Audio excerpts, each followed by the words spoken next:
असह्य वेदना मैं अनुभव कर रहा हूं और अनेक राज्यों के नागरिक इस यात्रा में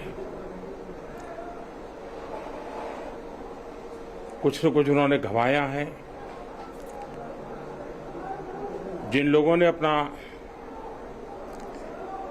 जीवन खोया है, ये बहुत बड़ा दर्दनाक और वेदना से भी परे मन को विचलित करने वाला, जिन परिवारजनों को इंजरी हुई है उनके लिए भी सरकार उनके उत्तम स्वास्थ्य के लिए कोई कोर कसर नहीं छोड़ेगी। जो परिजन हमने खोए हैं वो तो वापस नहीं ले पाएंगे, लेकिन सरकार उनके दुख में, उनके परिजनों के दुख में उनके साथ है।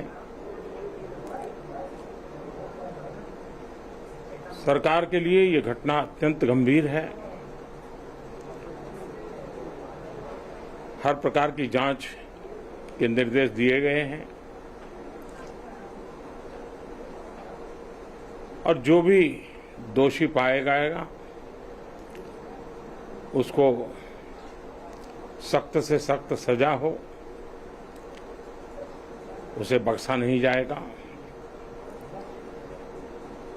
मैं उड़ीसा सरकार का भी, यहाँ के प्रशासन के सभी अधिकारियों का, जिन्होंने जिस तरह से इस परिस्थिति में अपने पास जो भी संसाधन थे लोगों की मदद करने का प्रयास किया, मैं यहाँ के नागरिकों का भी हृदय से अभिनंदन करता हूँ, क्योंकि उन्होंने इस संकट की घड़ी में, चाहे ब्लड डोनेशन का काम हो, चाहे रेस्क्यू ऑपरेशन में मदद की बात हो, जो भी उनसे बन पड़ता था करने का प्रयास किया है। खास करके इस क्षेत्र के युवकों ने रात भर मेहनत की है। मैं इस क्षेत्र के नागरिकों का भी आदरपूर्वक नमन करता हूं कि उनके सहयोग के कारण ऑपरेशन को तेज गति से आगे बढ़ा पाए। रेलवे ने अपनी पूरी शक्ति, पूरी व्यवस्थाएं रेस्क्यू ऑपरेशन में आगे रिलीफ के लिए और जल्द से जल्द ट्रैक रिस्टोर हो, यातायात का काम तेज गति से फिर से आए, इन तीनों दृष्टि से सुविचारित रूप से प्रयास आगे बढ़ाया है। लेकिन एक दुख की घड़ी में मैं आज स्थान पर जाकर के सारी चीजों को देख करके आया हूं। अस्पताल में भी जो घायल नागरिक थे उनसे मैंने बात की है। मेरे पास शब्द नहीं है इस वेदना को प्रकट करने के लिए,